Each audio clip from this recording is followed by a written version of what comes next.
안녕하세요, 여러분. 저는 큐블로의 다양한 콘텐츠를 개발하고 있는 시에나예요. 오늘이 세 번째 만남인데요. 지금까지는 큐블로 디자이너의 흰색 블럭과 그리고 그 블럭의 활용 방법에 대해 알아보았다면 오늘은 디자이너의 활동 카드에 대해 집중해 보려고 해요.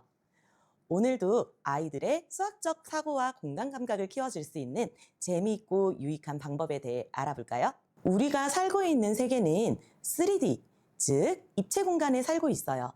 하지만 누군가에게 정보를 전달할 때는 대부분 2차원, 평면 공간에서 표현을 하죠. 정원을 가진 멋진 집을 상상해 볼까요? 전 2층 집을 상상하고 있어요. 큰 창문이 있고 집 앞에는 주차를 할 수 있는 공간도 있었으면 좋겠어요. 제가 상상했던 멋진 집을 그림으로 나타낸다면 이렇게 표현할 수 있을 거예요. 그럼 집 내부는 어떻게 할까요? 집 내부는 이처럼 그림으로 나타낼 수 있겠죠.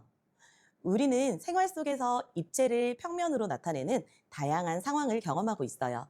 우리 아이들도 교과서에서 입체 도형을 평면에 표현하는 것들을 배우고 있죠. 오늘은 그 이야기를 해보려고 해요. 아이들이 교과서에서 가장 많이 접하는 입체 도형, 바로 쌓기나무예요. 쌓기나무 한 개를 준비해 보았어요. 이렇게 사진과 같이 나타낼 수도 있고, 그리고 이렇게 선으로 나타낼 수도 있겠죠. 그런데 쌓기나무, 즉 정육면체의 면은 몇 개이죠? 맞아요. 6개죠? 그런데 지금 사진이나 그림으로 나타내면 6개의 면이 모두 보이지 않아요. 뿐만 아니라 12개의 모서리, 그리고 8개의 꼭지점도 전부가 보이지는 않죠. 그래서 입체 도형에 보이지 않는 모서리를 이렇게 점선으로 나타내기도 해요. 이렇게 그린 그림을 겨냥도라 불러줘요. 겨냥도는 입체 도형을 평면에 나타낼 때 원근감을 강조할 수 있고 보이지 않는 각 요소를 표시할 수 있다는 장점이 있지만 도형이 복잡해지면 모든 것을 평면에 표현하기 어렵다는 단점도 있어요. 그래서 3D 게임, 조감도 등과 같이 실생활에서는 잘 사용되지 않기도 해요. 또 다른 방법으로 표현해 볼까요? 이 방법은 삼면도라 불리는 방법이에요. 쌓기나무를 앞에서, 옆에서, 그리고 위에서 본 모습을 각각 그리는 것이에요. 지금 화면에 보이는 모습은 우리가 계속 예시로 보고 있는 쌓기나무 한 개를 앞, 옆, 위에서 본 모습이죠. 또 다른 방법으로 이렇게 나타낼 수도 있어요.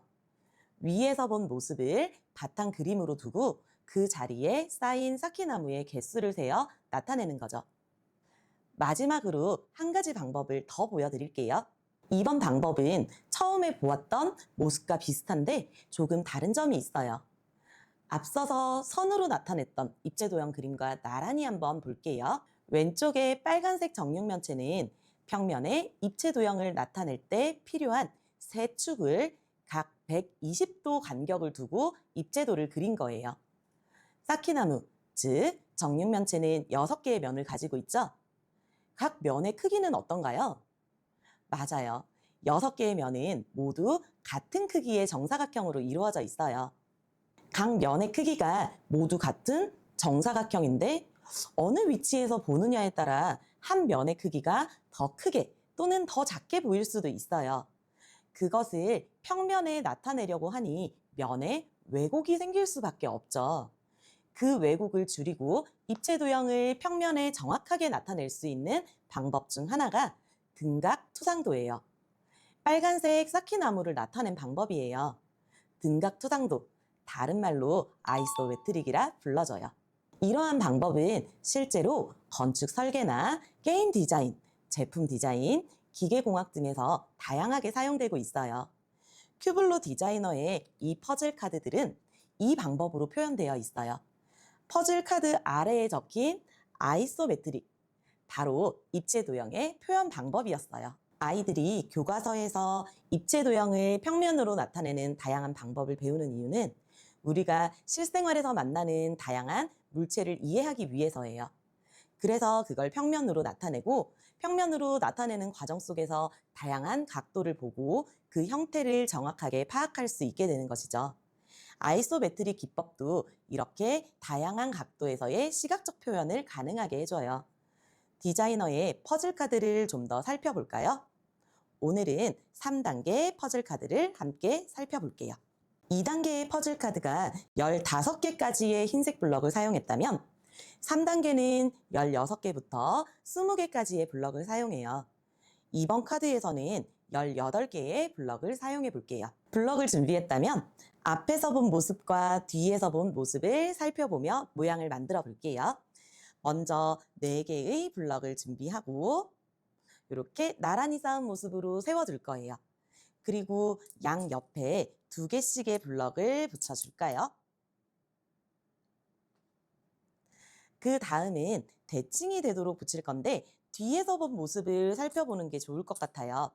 뒤에서 본 모습을 보고 양쪽에 대칭이 되도록 블럭을 이어 붙여주세요. 남은 6개는 3개씩 만들어서 이렇게 앞에서 본 모습과 뒤에서 본 모습을 동시에 고려하며 붙여줄 거예요. 짠! 와우. 모양이 완성되었어요. 만드는 과정은 아이들마다 서로 다른 방법을 사용할 거예요. 가장 위에 있는 블럭을 시작점으로 잡았다면 이렇게 계단 모양으로 이어가며 만들 수도 있어요. 전 이렇게 보였어요. 구조를 잘 살펴보니 5부분으로 나눌 수 있어요. 먼저 처음 만들었던 가운데 있는 기둥이 있죠? 기둥에는 총 4개의 블럭을 사용했어요. 그리고 앞에서 본 모습을 보니 양쪽에 3개씩의 기역자 모양의 블럭들이 보여요.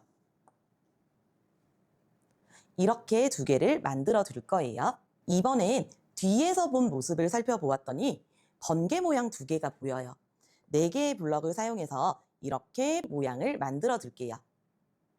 그럼 이 5부분을 서로 연결해 볼까요? 먼저 기둥, 그리고 양쪽에 번개 모양. 앞쪽으로 기역자 모양을 이렇게 붙이면 짠! 모양을 다시 완성했어요. 아이소메트릭 기법으로 제작된 퍼즐 카드를 해석하는 방법은 아이들의 발달 단계에 따라 그리고 경험에 따라 다를 수 있어요. 처음 만들 때는 블럭 한 개 한 개에 집중했다면 점점 큰 덩어리로 모양이 나뉘어 보이는 것을 알 수 있어요. 이번 시간에는 입체 도형을 평면에 나타내는 다양한 방법에 대해 알아보았어요. 아이소메트릭 기법으로 표현된 디자이너 퍼즐 카드가 더욱 흥미롭게 다가올 수 있는 시간이 되셨길 바랄게요. 다음 시간에는 우리 아이들이 배우는 초등 수학 교과에서 입체 도형이 어떻게 소개되는지 함께 알아볼 거예요. 그 중에서도 쌓기나무에 대해 자세히 이야기해 보려고 해요.